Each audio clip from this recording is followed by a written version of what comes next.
Buenas tardes y bienvenidos a la Universidad Francisco Marroquín, desde su sede en España. Mi nombre es Arturo Fabra, soy el director de UFM Madrid y estamos aquí en la sexta y última entrevista de esta serie de UFM Talks, en donde hemos estado conociendo a miembros de la comunidad UFM, antiguos alumnos, profesores, que nos han estado hablando sobre su trayectoria, cómo han llegado a ser quienes son. Estas entrevistas las está dirigiendo Maite Rico. Maite es una de las periodistas más reputadas, más importantes en el panorama actual en España. Maite ha trabajado en El País, actualmente lo hace en El Mundo, Onda Cero, Es Radio y ha sido además corresponsal en Centroamérica, de donde es una gran conocedora. De hecho, Maite ha escrito 2 libros muy importantes sobre la historia reciente de Latinoamérica y de Centroamérica en concreto. Bienvenida, Maite. Gracias, Arturo. Pues nuestra charla de hoy, que efectivamente es la última de las UFM Talks, lleva por título Para liberales apasionados. Y mucho de esto tiene nuestro invitado, Juan Ramón Rayo. A sus 36 años tiene una densa carrera a sus espaldas como profesor universitario, escritor y conferenciante. Hoy es una de las figuras más importantes y activas del liberalismo en España. Juan Ramón es doctor en Economía y licenciado en Derecho por la Universidad de Valencia y se ha especializado en Economía de la Escuela Austríaca con un máster en la Universidad Rey Juan Carlos, aquí en Madrid. Enseña en esta casa, en el campus madrileño de la Universidad Francisco Marroquín, donde codirige el máster en Economía. Y también enseña en el OMA, el Centro de Estudios Avanzados Online Manuel Ayau, y en otra institución, el IE, tanto en la universidad como en la Business School. Junto a esta tarea docente, Juan Ramón escribe regularmente en diversos medios escritos y participa como analista en diferentes emisoras de radio y televisión. Es además autor de una quincena de libros y ha recibido diversos galardones como el Premio Julián Marías, el Premio de la Comunidad de Madrid al Mejor Investigador de Humanidades menor de 40 años y el Premio Vernon Smith. Al final, como siempre, quiero que siempre se me olvida decirlo, habrá un espacio para las preguntas que haga la audiencia. Entonces, os animo a dejar ya vuestros comentarios y vuestras preguntas. Bienvenido, Juan Ramón. Muchas gracias por estar con nosotros, por acompañarnos esta tarde. Quería preguntarte, antes que nada, además de toda esta ingente cantidad de actividades que acabo de enumerar, tienes tu propio blog, un canal de YouTube, eres muy activo en Facebook, en Twitter, donde te siguen más de 260.000 personas. ¿Por qué son importantes para ti las redes sociales? Porque otros académicos consideran que les distraen, que les hacen perder el tiempo. Tú, en cambio, estás muy volcado. ¿Por qué son importantes y tienes algún community manager que te ayude? No, empezando por el final, por desgracia no tengo ninguno y de hecho iba a decir que en parte sí hacen perder el tiempo y ese es un problema, pero bueno, todo tiene un coste, ¿no? Y las redes sociales yo creo que son muy importantes, especialmente aquellos que a su vez creemos que la divulgación de las ideas ha de jugar un papel fundamental en nuestras sociedades. Es decir, no solo se trata de desarrollar buenas ideas, que eso es algo que han intentado hacer los académicos desde el principio de la actividad académica. Bueno, algunos se especializan en desarrollar malas ideas, pero que en general la academia debe ir dirigida a buscar la verdad, a entender mejor cómo funciona el mundo y envolver más apegados a la realidad los modelos sobre cómo funciona el mundo, pero si eso se queda encapsulado en los círculos académicos y no permea al resto de la sociedad, no solo es que el resto de la sociedad no tenga acceso al fuego de Prometeo, por decirlo de alguna manera, sino que además ese conocimiento no termina trasladándose en comportamientos y en hábitos sociales, de tal manera que a lo mejor sabemos que tomar una determinada medida es absurdo, lo sabemos en la academia, pero si la mayoría de la sociedad no lo sabe, al final el populismo termina imponiendo o termina impulsando esa medida desastrosa. Iremos luego a eso. Quería saber antes cómo te organizas tu tiempo para llegar a todo. ¿Sacrificas el ocio? A ver, alguna vez leí que cuando trabajas en lo que te gusta, pues siempre estarás haciendo ocio, ¿no? Siempre estarás disfrutando de tiempo libre, porque al final, en gran medida, mi tiempo libre lo invierto en esto porque me gusta hacer esto, no porque me genere una insatisfacción o porque deba ir asociado a una contraprestación para poder hacer otras cosas, sino porque esto es lo que realmente me apasiona, ¿no? Me apasiona la investigación por un lado y me apasiona la divulgación por otro. Son dos campos que, ya digo, a veces se separan, pero que deberían estar más conectados desde mi punto de vista. Entonces, sí, hay que echarle muchas horas. Hay mucha gente que cree que soy muy productivo. No soy tan productivo, lo que pasa es que le echo muchas horas y al final, pues, la producción con muchas horas termina saliendo. ¿Cuándo empezó a interesarte la economía? ¿Había antecedentes en tu familia? No. De hecho, mi familia no viene en absoluto de este campo, ¿no? Mi padre es granjero y mi madre es administrativa. No es una familia de académicos, por decirlo de alguna manera. Bueno, me empezó a interesar la economía alrededor de, pues, tendría 15, 16 años. Me empezó a interesar en general tratar de comprender el mundo, ¿no? La política, la economía.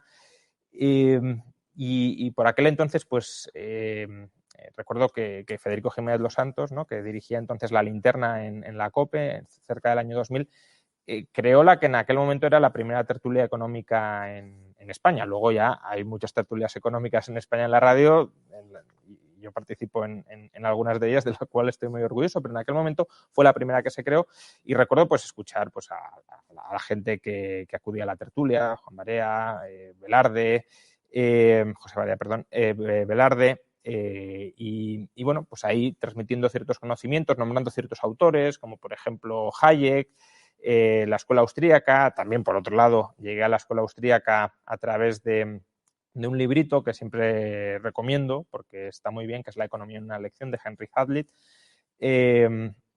Y bueno, pues luego, tirando de ese hilo, Hazlitt, de nuevo Hayek, que también se mencionaba en la linterna de la economía, Mises, Rothbard y, bueno, aparte, Huerta de Soto en España. Y una vez entras en contacto con el grupo de Huerta de Soto en España, Gabriel Calzada, actual rector de la UFM, pues ya se te abren muchos horizontes de conocimiento que luego con Internet vas ampliando. Claro, porque en la Universidad Pública Española supongo que no se profundiza demasiado en el liberalismo, ¿no? No, en la universidad está, en parte por desgracia, es verdad que puede tener una cierta...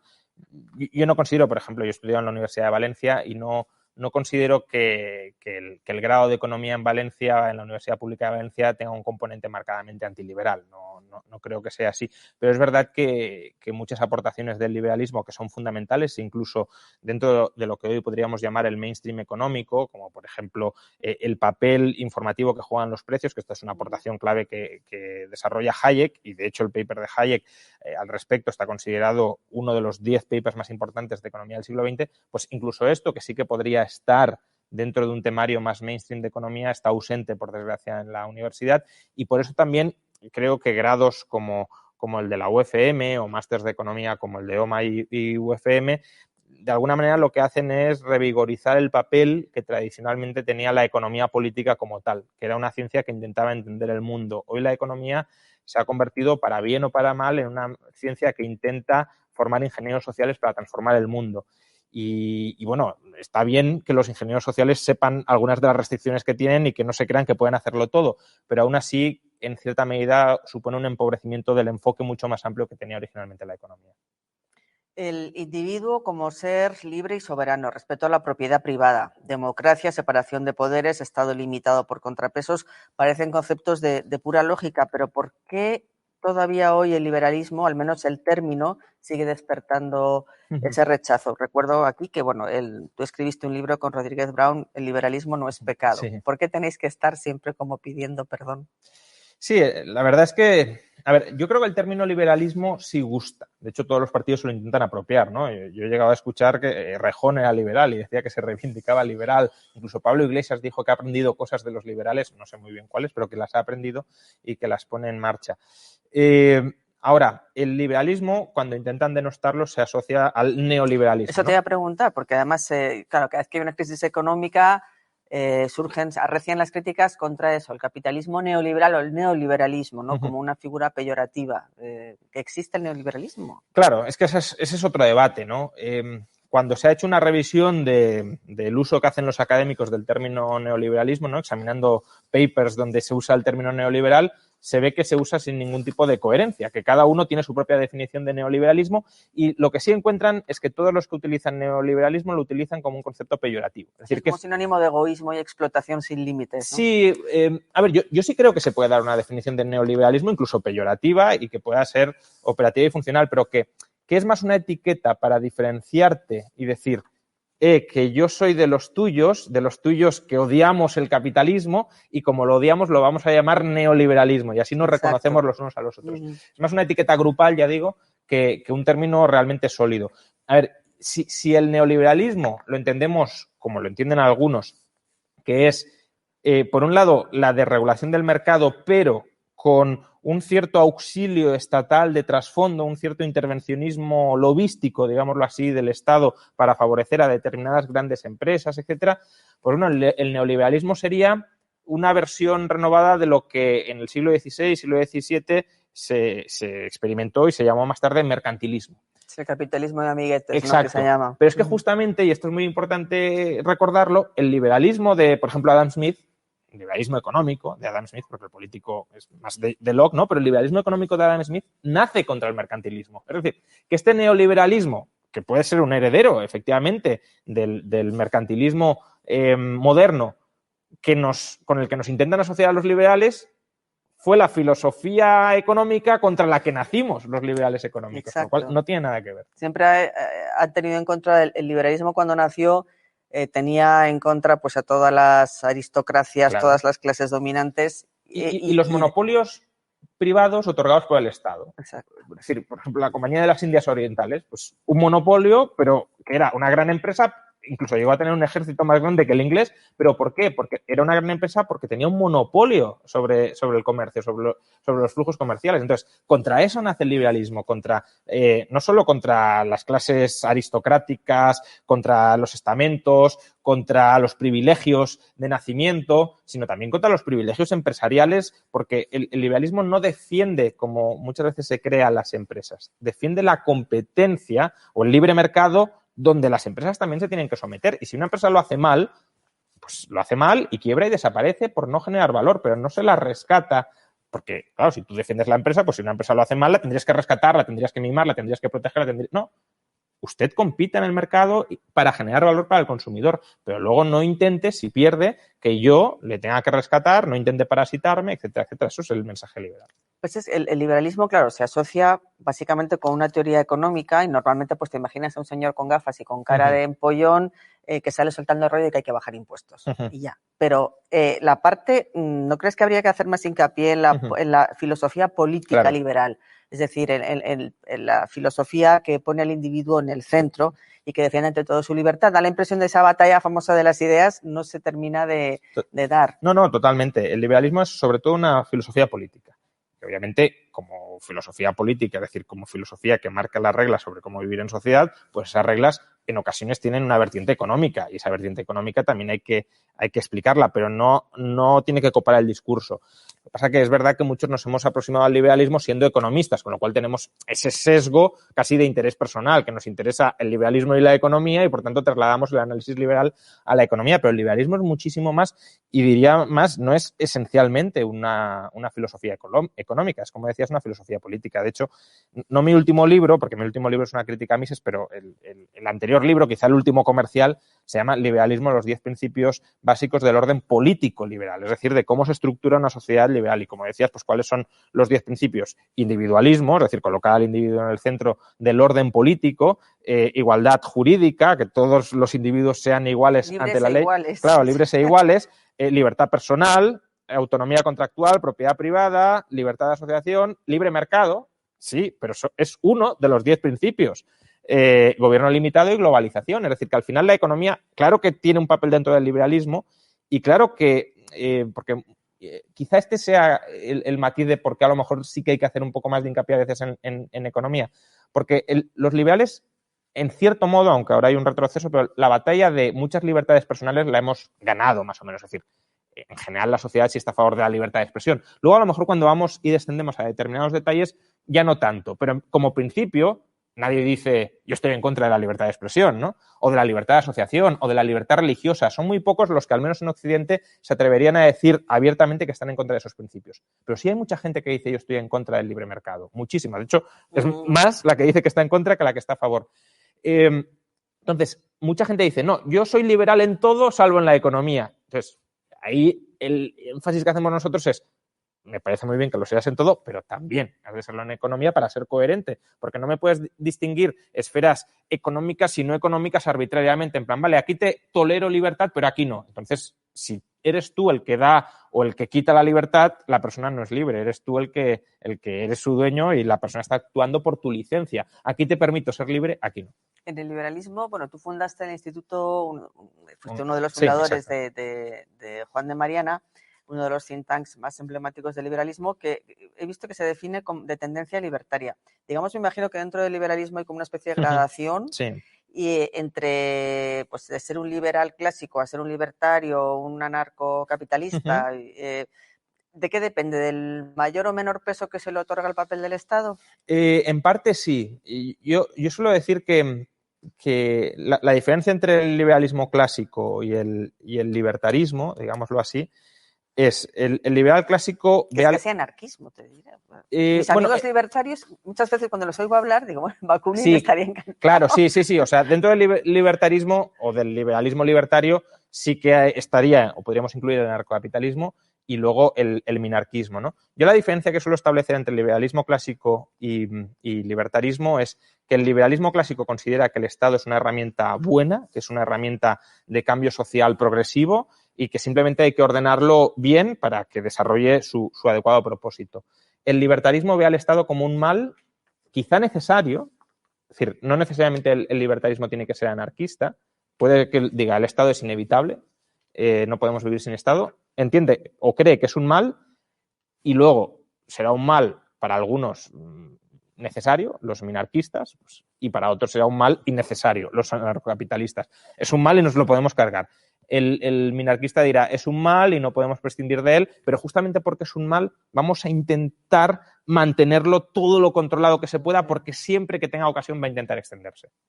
Le pregunté una vez a Vargas Llosa si el liberal estaba condenado a ser un corredor de fondo solitario. ¿Tú te has sentido así alguna vez? Bien, es cierto que estoy pensando ahora mismo que en España tenemos a economistas como Daniel Lacalle, como Rodríguez Brown, que ocupan un espacio mediático importante. Sí. Pero ¿te sientes como un bicho raro o no? A ver, yo creo que si intentas nadar contra corriente, algo de bicho raro te tienes que sentir, ¿no? Cuando vas contra la masa y evidentemente, contra la masa no lo digo en un término peyorativo, sino contra la mayoría de la sociedad, pues evidentemente te sientes o sabes que adoptas una pose que hoy por la mayoría será vista como un bicho raro, pero como lo hubiese sido pues una persona que defendía la libertad religiosa cuando la libertad religiosa estaba perseguida, era un bicho raro. Hoy ese bicho raro es el que vemos como el héroe en esa época, ¿no? Yo no es que esté pensando en ser un héroe en épocas futuras, ni mucho menos, pero sí creo que algunas de las posturas que hoy defiendo y que se ven raras en el futuro, creo y espero que se van a ver normales, y lo raro será cómo tardamos tanto en aceptar esto que es de sentido común o que al menos es consustancial al respeto integral a la persona. ¿Qué país sería para ti el que más se ajusta a los cánones del liberalismo económico y filosófico, político? Es una pregunta complicada. Yo cuando se formula suelo decir que más que fijarme en un país, porque al final en un país puedes tener mezclas de muchos elementos liberales y antiliberales, prefiero ver esta parte de este país. Por ejemplo, el sistema sanitario, aquí está más cerca de lo que podría ser un sistema liberal. El sistema fiscal, el sistema administrativo, ¿no? De todas formas, si tuviera que elegir un país, ¿no? por limitarme a la pregunta, en Europa yo creo que claramente sería Suiza. Suiza, o bueno, si queremos ponernos más estupendos, Liechtenstein, ¿no? Pero bueno, como país, Suiza, porque aunque no sea ni mucho menos un caso de minarquismo, porque tiene un tamaño del Estado inferior al de España, pero tampoco tan inferior, sí creo que combina un grado de descentralización jurisdiccional y de competencia jurisdiccional muy importante, que ahora se quieren cargar algunos en España para armonizar impuestos, una presión fiscal, ya digo, no un paraíso fiscal como dicen algunos, pero sí más baja que España. Luego, hay regulaciones que en otras partes tomamos como casi consustanciales a la vida económica y social, que en Suiza no existen, como leyes de salario mínimo, por ejemplo. En Suiza no hay salario mínimo y, no obstante, la calidad de vida es extraordinaria. Entonces, en cierto modo, decía Cohen-Ledin que Suiza es el vestigio de la antigua Europa antes de que se empezaran a unificar y crear los grandes estados-nación, ¿no? Entonces, a mí Suiza me gusta bastante por eso, aunque es evidente que todo se contamina y el espíritu de los tiempos pues también ha empujado a Suiza a una dirección menos liberal, pero dentro de lo que cabe es de lo más liberal. ¿Y qué opinas de la clase empresarial y financiera en España? Sobre todo en relación a la de otros países europeos, porque me da la impresión de que aquí hay demasiada concomitancia o compadreo con el Totalmente. poder político. ¿Son realmente liberales o lo que están esperando siempre es contar con la protección del Estado y poder aferrarse en cuanto se vienen mal dadas? A ver, al final no sabes qué fue antes el huevo o la gallina, ¿no? Porque yo también entiendo que un Estado que es tan controlador y tan intervencionista, pues si eres un empresario no te queda casi más remedio que llevarte bien con el poder, ¿no? Porque si no es que te pueden machacar inclementemente.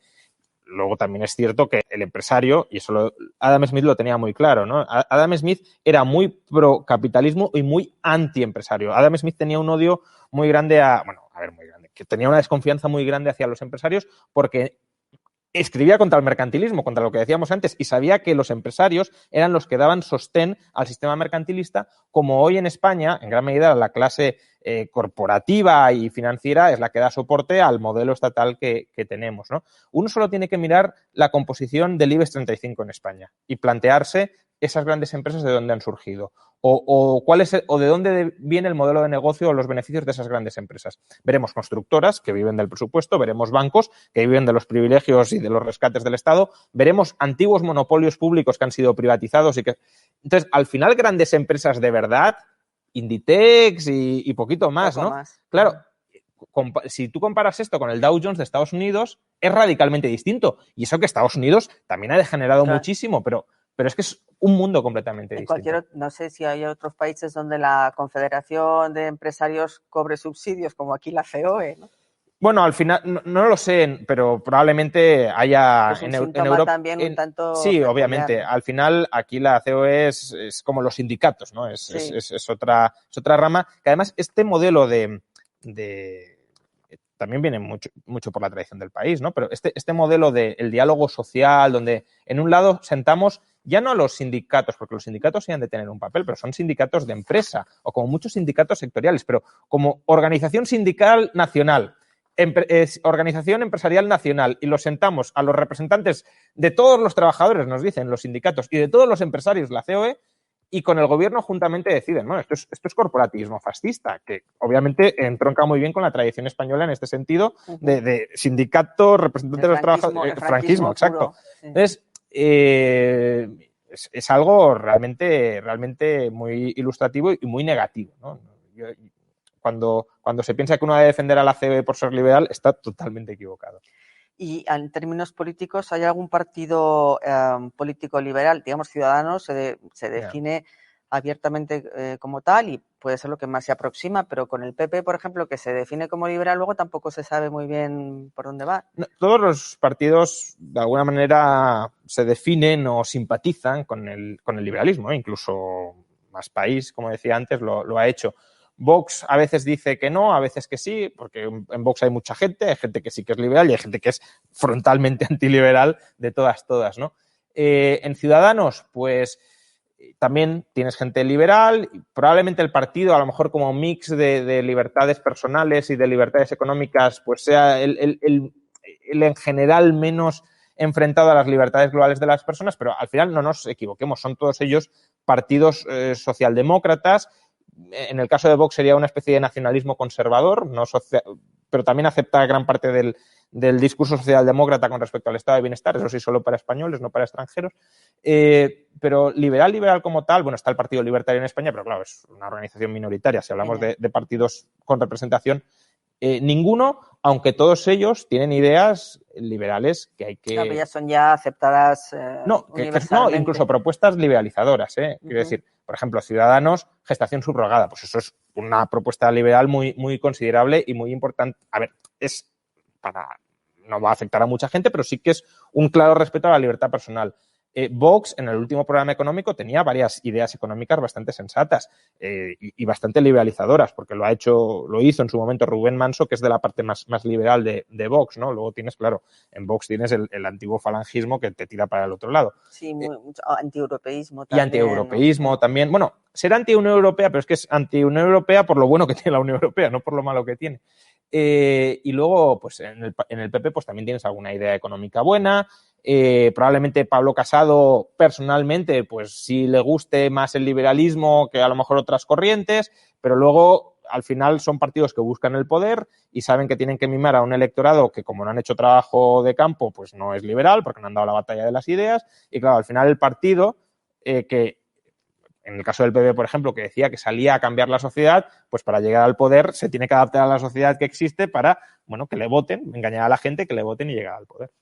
Tú te has implicado en el análisis político, como vemos, has participado en un libro sobre Podemos, el partido, bueno, pues para la audiencia, ya me imagino que es archiconocido en Guatemala también, pero bueno, es un partido de izquierda radical, con un componente comunista, un componente, bueno, auspiciado en su día por el chavismo. ¿Llegaste a imaginar entonces, que era 2014, creo, cuando salió el libro, que su líder Pablo Iglesias ocuparía la vicepresidencia de España? Bueno, yo llegué a imaginar escenarios peores, la verdad, porque en el año 2014 no olvidemos que llegó a ser primer partido en las encuestas. Es verdad que luego, curiosamente, ha sido vicepresidente cuando peor apoyo tiene, sí, efectivamente. En las elecciones. Sí, yo llegué a imaginar escenarios bastante peores según degenerara la situación económica y social en España, porque estos son círculos que se autoalimentan, ¿no? Si la situación económica va mal, el populismo gana más poder y cuanto más poder gana el populismo, peor va la situación económica. Supieron subirse a la ola del Exacto. Descontento del 15M, pero el hartazgo de la gente. Se subieron tarde, porque el 15M surgió en 2011, que era uno de los peores momentos, 2011, 2012 y un poquito de 2013, y ellos empiezan sobre todo en 2014, que ahí ya empezaba la recuperación e intentaron utilizar el discurso de los años duros de los recortes y de la austeridad en un momento en el que en realidad ya no encajaba. Les vino muy bien, eso sí, todos los escándalos de corrupción que salieron del PP por esas fechas, porque los auparon, obviamente, pues parecía que la casta que estaba toda degenerada y demás, pero luego han terminado pactando con la casta y el poder se lo está dando la casta, porque como has dicho, Podemos hoy, poder parlamentario tiene muy poco. Si tiene poder es porque el PSOE se alía con Podemos para darle lo que ha pedido Podemos. Y también hablando ya todavía de política, el gobierno que es PSOE, Podemos, Socialcomunista, Pedro Sánchez y Podemos, en el plano político, digamos que se está alimentando una polarización que yo, en fin, no recuerdo haber vivido no sé si en la etapa de Aznar, yo estaba fuera, pero no recuerdo haber vivido en la etapa democrática. Hemos visto un intento de control de la justicia, una permanente choque con los medios de comunicación, las cesiones a los independentistas. En términos económicos, ¿crees que este gobierno puede tener algún efecto dañino? ¿O hay un equilibrio ahí, da la impresión, entre posiciones más socialdemócratas, más radicales, más comunistas? O sea, fíjate que todo lo que has dicho, creo que, bueno, salvo lo de los independentistas, que sería para otro debate, ¿no? Sobre el derecho de secesión y demás, pero el ataque a la justicia clarísimamente y el ataque digamos, la separación de poderes, es lo que les estorba. Claro, pero fíjate que eso, por desgracia, económicamente creo que no tiene mucha relevancia, porque al final el inversor lo que quiere es seguridad jurídica y mientras no te roben, igual de que haya separación de poderes o que no, por desgracia, porque ojalá fuera mucho más de la mano. Pero, desde luego, a las libertades personales las puede machacar. En cuanto al programa económico, pues sí hay un cierto equilibrio, y además no solo entre el ala más socialdemócrata y el ala más de izquierda radical, sino que creo que Bruselas también en parte está tutelando y el dinero que va a llegar va a reforzar esa tutela. Pero aún así, claro, como Podemos tiene que vender carnaza ante su electorado, porque tiene que hacer valer que está en el gobierno, pues también Sánchez muchas veces les otorga gestos que pueden ser bastante dañinos para la economía. Pues controles, bueno, estamos ahora hablando si se van a plantear controles de alquileres, prohibición de desahucios, pues claro, todo eso te puedes cargar el mercado inmobiliario en España, al menos hasta que cambie ese tipo de regulación. O veremos en qué queda la regulación laboral, ¿no? La subida del salario mínimo parece que se va a frenar en este 2021, la reforma laboral parece que no se va a derogar tanto como quería Podemos, pero bueno, que al final, para contentar a un radicalismo que te está sosteniendo en el poder, pues adoptas una política económica bastante mejorable. ¿Qué piensas tú? Porque ahí un poco, la verdad es que los expertos están bastante de acuerdo en que la pandemia, ha provocado una crisis económica brutal. Yo tendría a pensar que una vez que tuviéramos la vacuna, la cosa iba a ir recuperándose, pero hay mensajes que llegan muy pesimistas, tanto pues de la OCDE, de diversas instituciones, en el sentido de que a España le va a costar salir de esta crisis. ¿Qué perspectivas ves? Eso depende de cuánto tejido... O sea, vamos a ver, si la vacuna llega pronto, y parece que hasta ahí, que es efectiva y por tanto que se va a poder acabar con el virus, podemos regresar más o menos a la normalidad que teníamos antes en cuanto a demanda, ¿no? Más o menos la gente probablemente demande más o menos lo mismo que demandaba antes, quizá con algún cambio de hábito de consumo, con algún cambio de hábito de organización laboral, pero más o menos lo mismo. Entonces, ahí lo que depende de si la estructura productiva ha sufrido muchos daños o no. Mi sensación es que no ha sufrido daños extremos porque el gobierno ha socializado muchas de esas pérdidas, por ejemplo, a través de los ERTE, con lo cual no es nada improbable que en 2021 o 2022 sí que vivamos una recuperación bastante intensa, insisto, si se acaba con la pandemia a través de la vacuna o a través de otro mecanismo. Otra cuestión distinta es el largo plazo que nos va a quedar a los españoles, porque todo esto se ha hecho sobre la base de aumentar, de disparar de manera exagerada la deuda pública.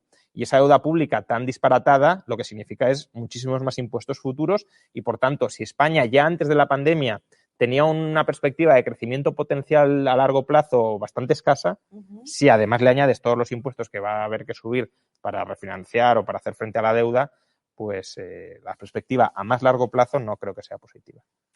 ¿Qué libros recomendarías para iniciarse en el liberalismo, tanto político como económico? Bueno, pues voy a recomendar dos míos, porque al final los he escrito precisamente para cuando me pregunten poderlos recomendar, ¿no? En cuanto al liberalismo político, recomendaría justamente el liberalismo, el liberalismo, los 10 principios básicos del orden político liberal. Y en cuanto al liberalismo económico, el libro que has citado antes con el profesor Rodríguez Brown, Liberalismo no es pecado, la economía en 5 lecciones. Y ahí encontrarán a su vez, porque claro, no te vas a quedar solo en eso, ahí en la bibliografía encontrarán muchas otras recomendaciones de libros tanto más para principiantes o para iniciados y libros más avanzados. Muy bien, pues ahora vamos a dar paso a las preguntas que están mandando nuestros oyentes, la audiencia. Vamos a ver, la primera, Bukimel en YouTube. ¿Qué papel juega la Escuela de Salamanca? Bueno, la Escuela de Salamanca. Pensamiento liberal. A ver, como pensamiento liberal, la Escuela de Salamanca sobre todo tiene una aportación muy importante que es el desarrollo del derecho internacional y de los derechos humanos. Es decir, la idea de que todas las personas son sujetos de derecho, no solo los españoles o no solo los católicos, sino también los indígenas. Eso es algo fundamental. Pero luego también pensemos que la escolástica pues, es hija de una época y de una época donde las libertades personales no eran el centro del mundo, ni mucho menos. La Escuela de Salamanca sobre todo juega un papel puede ser importante para el liberalismo, aparte del que he mencionado, el derecho internacional y de los derechos humanos, y también otros como la idea de la guerra justa y qué restricciones puede haber a la guerra y demás, en el desarrollo de principios económicos muy sólidos y muy correctos. Pero esos principios económicos no los desarrollan desde una perspectiva liberal, sino que cuando los feligreses iban a los confesionarios y les decían, oye, ¿yo puedo vender la lana más cara que en el pueblo de al lado? ¿O eso es moral o no es moral? Claro, el sacerdote le tenía que dar una explicación y para eso desarrollaba teoría económica. Y esa teoría económica es en muchos aspectos sorprendentemente mejor que, por ejemplo, la que desarrolla luego Adam Smith. Adam Smith es muy bueno en muchísimas cosas, pero, por ejemplo, la teoría del valor es muy malo y la Escuela de Salamanca, la teoría del valor, es muy buena. Cintia Reyes en Facebook. Saludos desde Perú. Te manda un abrazo y da las gracias a la Marroquín y pregunta: ¿qué diferencia encuentra entre el libertarismo y el objetivismo? Estamos llegando ya a un nivel. Sí. Bueno, yo no soy experto en objetivismo, pero no me entusiasma el objetivismo de Ayn Rand. A ver, en cierto modo el objetivismo es una filosofía mucho más amplia y mucho más completa que el libertarismo, porque el libertarismo es una filosofía política, el liberalismo, de mínimos, que ese puede ser un defecto. El liberalismo no pretende ser una solución absolutamente para todo ni darte una visión del mundo absolutamente completa. Simplemente responde a una pregunta: ¿cómo podemos coexistir pacíficamente dentro de la sociedad? Pues hay una serie de reglas mínimas que hemos de respetar y ya está. Pero el liberalismo ni siquiera te dice cómo hay que reducir las desigualdades dentro de la sociedad. Te pondrá restricciones, en plan, no le robes a uno para dárselo a otro, pero luego puede haber desigualdades que ¿cómo solventamos? Pues para eso hace falta otro tipo de enfoques, otro tipo de políticas. El objetivismo, en cambio, es una filosofía mucho más amplia que el liberalismo, porque también atiende a la epistemología, a la estética, cuestiones en las que el liberalismo como tal no entra. Otra cuestión es si el objetivismo está acertado o no, y ya digo, yo sin ser experto, creo que tiene lagunas significativas a la hora de dar una descripción realista de cómo es el ser humano y, por tanto, el ser que actúa dentro de ese marco filosófico. Santiago Palomar Sagüez en YouTube pregunta cómo podríamos los liberales compatibilizar nuestras racionales ideas con el casi a veces inevitable sentimiento de patria. No estoy muy segura si entiendo yo la pregunta. Sí, a ver, el liberalismo tiende hacia el cosmopolitismo, obviamente, porque los derechos son derechos humanos y, por tanto, universales, y, en cierto modo, los estados son organizaciones arbitrarias que muchas veces dan derechos especiales, que deberíamos llamar privilegios, a una parte de la población. De nacionalismo. Claro, de nacionalismo. Hecho, claro. Sí, lo que pasa es que hay muchos nacionalistas que para no ser nacionalistas dicen, no, yo soy patriota, pero claro, depende cómo defiendas patriotismo, al final es un tipo de nacionalismo mejor, con mejor nombre, ¿no? Que suena mejor. Yo suelo decir que el único patriotismo que yo entiendo que puede tener sentido o encaje dentro del liberalismo son aquellas comunidades políticas de libre adscripción donde la gente se adscribe a esas comunidades políticas no por algún tipo de identidad en común, sino por un objetivo común, que es la defensa de la libertad de todos los que la integran. Entonces, si el patriotismo entendemos como la defensa de una comunidad política con unas normas, con unas leyes que hacen posible, que garantizan la libertad de todos los que la integran y que además no es agresiva frente a otros individuos, pues claro, uno sí puede estar orgulloso de esa comunidad política, uno sí puede ser patriota de una constitución, por ejemplo, que haya garantizado durante 200 años la libertad escrupulosamente de todos sus conciudadanos y que además no haya generado guerras exteriores de agresión frente a otros países. Uno sí puede decir, pues buenas instituciones hemos conseguido crear dentro de esta sociedad, ojalá perduren durante mucho tiempo, pero poco más, ¿eh? No creo que pueda ir mucho más allá de eso. El hecho de que, bueno, hemos visto las mejores, los mayores grados de libertad y de bienestar se han logrado en democracias liberales, tanto en Europa como cuando se ha dado estoy pensando en América Latina.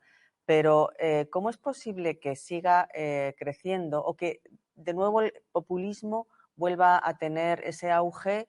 No solamente en América Latina, también ahora mismo lo estamos viendo en España y lo estamos viendo en muchos países europeos, populismo de izquierdas y de derechas.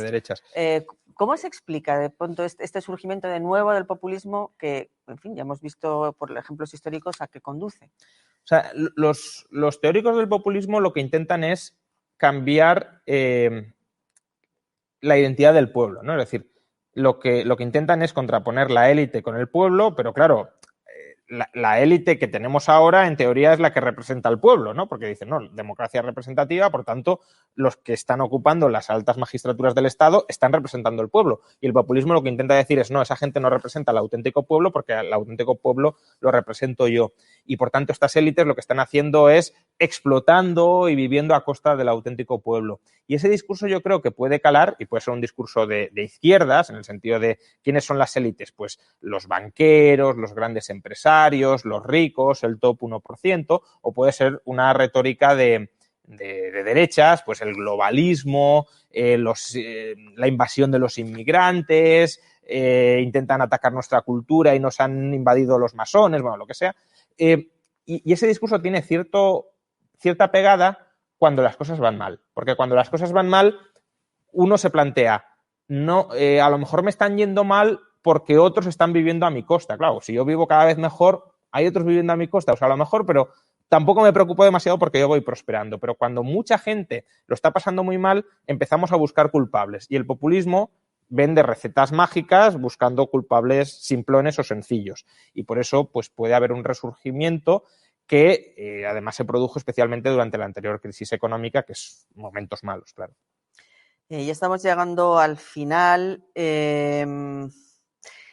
Pregunta Saúl Otero. ¿Cree que hay fecha de caducidad para las políticas keynesianas y socialdemócratas o estamos condenados a una política aún más intervencionista en las próximas décadas? Yo no creo que sea inevitable que vayamos hacia más liberalismo, es decir, perfectamente podemos ir hacia estados más grandes. Hombre, mucho más grandes no, porque no hay espacio. Es decir, el estado no, afortunadamente ya es tan grande que no puede crecer muchísimo más, pero todavía tiene margen de crecimiento. Por tanto, hay que librar la batalla de las ideas justamente para que eso no suceda. Pero sí hay cierto equilibrio socialdemócrata que podríamos considerar estable. Por ejemplo, las socialdemocracias nórdicas son socialdemocracias y muy estables. No es el modelo de sociedad, ni mucho menos que a mí me gusta, porque son estados gigantescos, pero que no pensemos que toda socialdemocracia tiene que seguir ni muchísimo menos la senda de Venezuela. Eso sería un error analítico. O la senda de Argentina, no. Es decir, un país puede ser socialdemócrata y ser Suecia, Finlandia, hombre, Noruega ya necesitas pozos de petróleo y demás, pero Dinamarca. La cuestión es, ¿ese es el modelo de sociedad que queremos? ¿Queremos ser Dinamarca o queremos ser Suiza? O incluso queremos ser un país más liberal que Suiza. Porque en Suiza los estándares de vida son mejores que los de Dinamarca y son más libres. Por tanto, sí que hay cómo contraponer modelos a incluso una socialdemocracia que funcione, que funcione en el sentido de que no colapse y no se desmorone. Y, por tanto, hay que dar esa batalla desde esa perspectiva, no creyendo que el liberalismo se va a imponer por la fuerza de la historia. No, si el liberalismo triunfa será porque al final la mayoría de la población entiende que hay que respetar las libertades civiles y económicas de otras personas. Y ahí el papel de la educación fundamental de los profesores. Efectivamente. Hemos llegado ya al final. Hay más preguntas. Lamentablemente no da tiempo a hacerlas. Queremos agradeceros de verdad la participación y agradecerte a ti, Juan Ramón, tu presencia con nosotros. Y hasta pronto. Muchísimas gracias por la entrevista.